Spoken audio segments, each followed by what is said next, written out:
Hai, Assalamualaikum warahmatullahi wabarakatuh. Gimana nih kabarnya teman-teman semua? Semoga selalu sehat dan bahagia ya, amin. Kali ini aku akan membuat satu full content budgeting. Setelah beberapa bulan yang lalu itu kan aku hanya merekod ketika aku memasukkan uang-uang ke dalam dompet pintar. Karena berhubung di tahun yang baru ini itu ada perubahan yang agak banyak di anggaran belanja aku, jadi aku memutuskan untuk membuat satu konten full video budgeting. Harusnya video ini tuh aku upload di awal-awal bulan Januari kemarin, tapi sayangnya nggak tahu kenapa tiba-tiba video asli yang ada di galeri itu hilang semuanya. Jadi otomatis video-video yang sudah aku edit, yang tinggal aku masukkan voice over juga nggak ke data di InShoot-nya, ya sudah hilang lah. Beberapa video-video juga hilang semua. Itu video pas groceries anak-anak juga hilang. Jadi aku pikirnya selama 2 minggu ini aku nggak akan bisa untuk mengupload video ke YouTube karena memang udah nggak punya video lagi karena semua hilang itu. Dan ternyata ketika aku malam harinya itu pengen upload video baru di FB aku, kok tiba-tiba video-video yang hilang itu muncul lagi. Nggak tahu kenapa suka kayak gitu ya.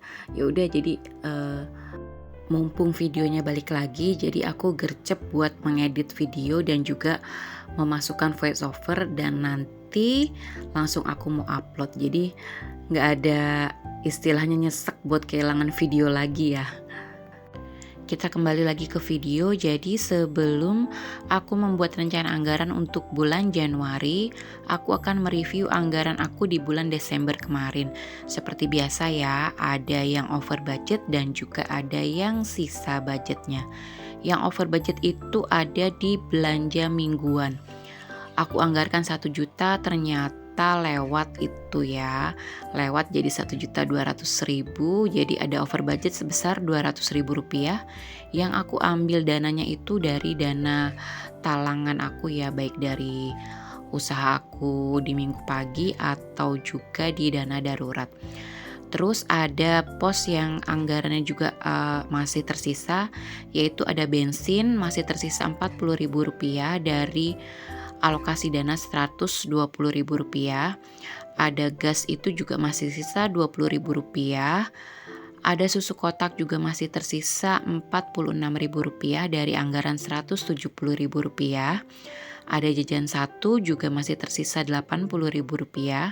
Jajan 2 juga masih tersisa Rp90.000.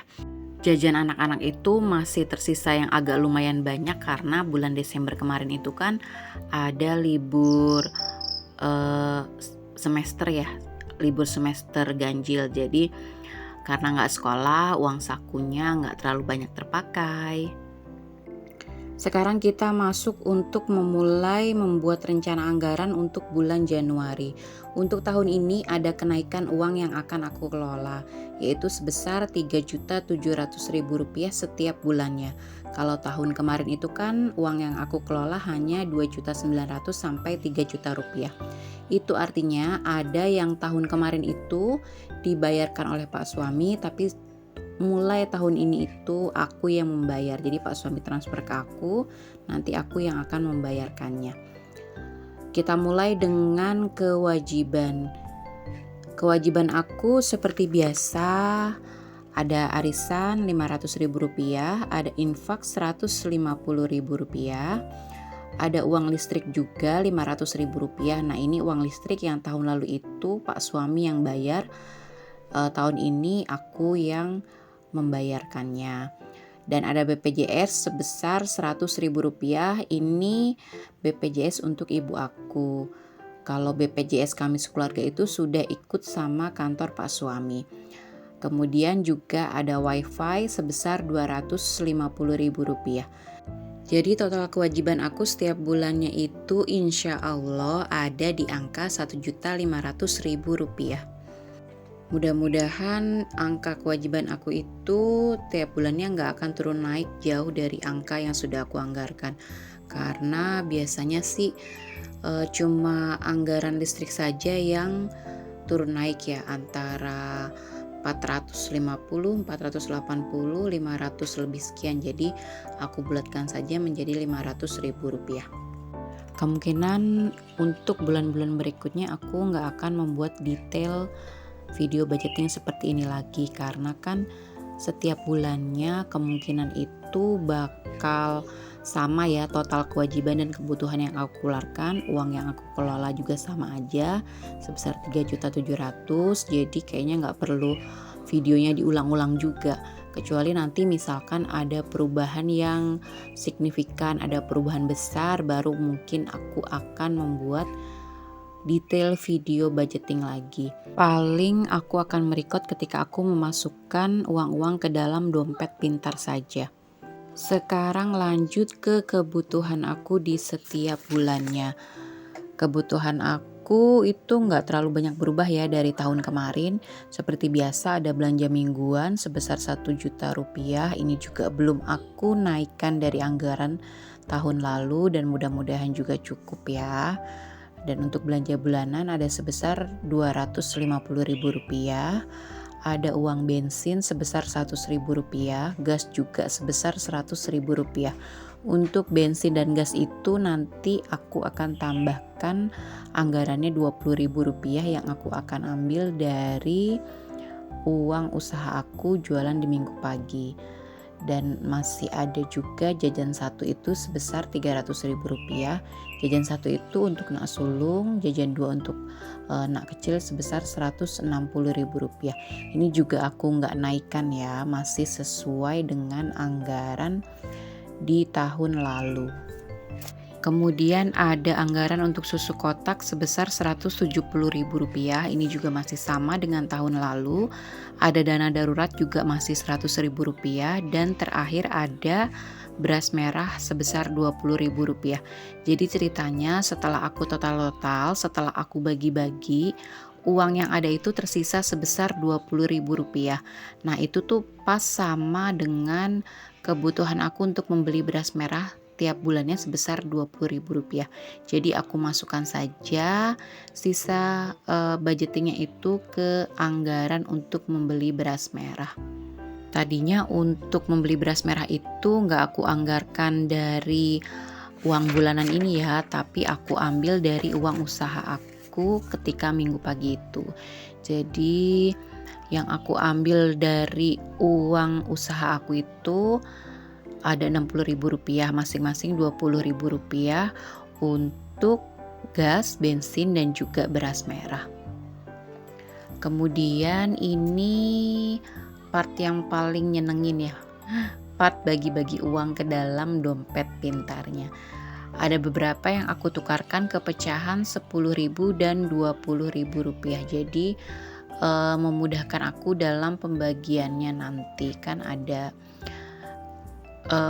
pecahannya itu nggak selamanya Rp50.000 dan Rp100.000 dari yang aku anggarkan.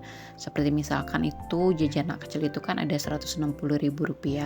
Jadi kalau ada pecahan 10 ribuan itu lebih gampang aja buat bagi-baginya. Nah ini aku mulai memasukkan uang-uangnya berdasarkan pos anggaran yang sudah aku buat ke dalam dompet pintarnya. Ini ada Rp300.000 untuk uang saku nak sulung. Kemudian lanjut ada Rp250.000 untuk belanja mingguan, karena budgetnya itu kan Rp1 juta.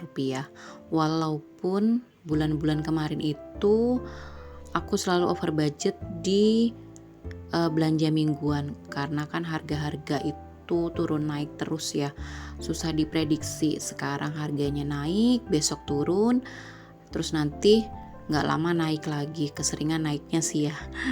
Terutama itu telur dan cabai, karena di rumah aku itu kan sukanya pedes ya, masakan apa-apa tuh pedes, harus selalu ada sambal. Jadi kayaknya kalau cabai harganya mahal tuh berasa banget.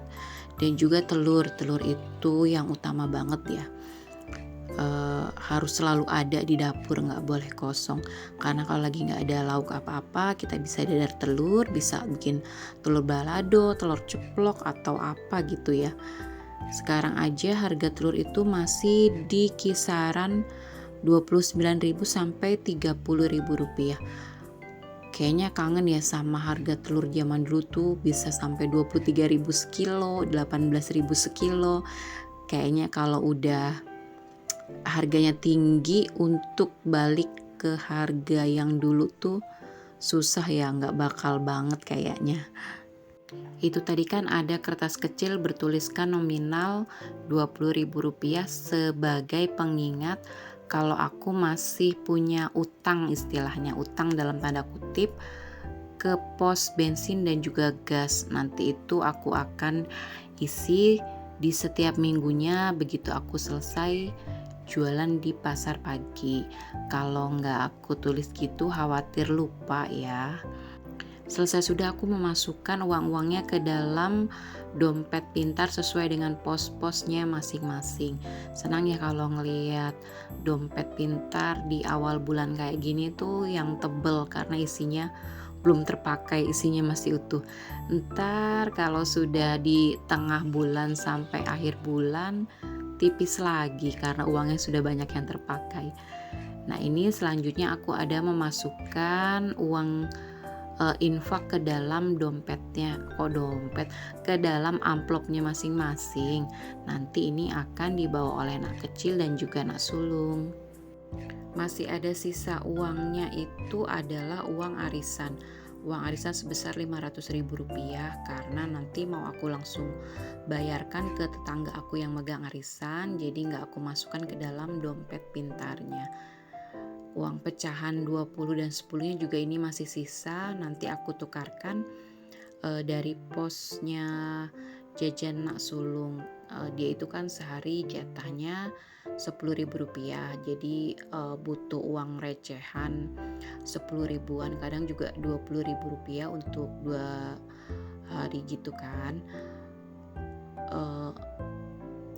Cukup nggak cukup sih ya, karena kan memang nak kecil dan nak sulung itu masih aku bawakan bekal setiap harinya, jadi ini itu buat pegangan aja sih. Kadang itu mereka nggak yang jajan banyak juga, makanya setiap bulan alhamdulillah pos untuk jajan anak-anak itu selalu ada sisanya, walaupun sedikit, nggak habis semua. Sekali lagi aku tekankan di sini, aku tuh nggak ada bermaksud apa-apa ya dalam video budgetingku ini, nggak ada maksud untuk pamer atau ria atau gimana-gimananya. Ini tuh murni aku pingin sharing gimana cara aku mengatur keuangan rumah tangga aku. Siapa tahu di luar sana teman-teman ada yang pendapatannya sama dengan aku dan masih bingung gimana cara mengelola keuangan agar tidak tekor gitu ya. Karena aku pun ini terinspirasi dari banyaknya video-video teman-teman yang aku tonton di YouTube ini juga. Jadi besar harapanku semoga video ini bisa bermanfaat dan menginspirasi teman-teman semua. Sekarang kita beralih ke Sinkin Fund ini. Nggak banyak perubahan ya Sinkin Fund yang aku buat di tahun ini. Masih ada Sinkin Fund Rp2.000, ada juga Sinkin Fund Lebaran 2023 yang sebentar lagi ya insya Allah masuk bulan puasa terus Lebaran. Terus ini paling yang baru Sinkin Fund sisa budgeting. Belum kepikiran sih ya untuk apa nanti uangnya, untuk gimana-gimananya. Yang penting dikumpulin aja dulu, kalau misalkan nanti ada sesuatu bisa aku gunakan uangnya. Oke teman-teman, sampai sini dulu ya video aku kali ini. Semoga video sederhana aku ini bisa menghibur dan bermanfaat untuk teman-teman semua. Aku mohon maaf jika ada salah-salah kata dan juga gambar-gambar yang kurang berkenan di hati teman-teman semua. Terima kasih buat semua yang sudah menonton dari awal sampai akhir. Jangan lupa dukung channel aku dengan cara subscribe, like, dan komen. Sampai jumpa di video selanjutnya. Wassalamualaikum warahmatullahi wabarakatuh.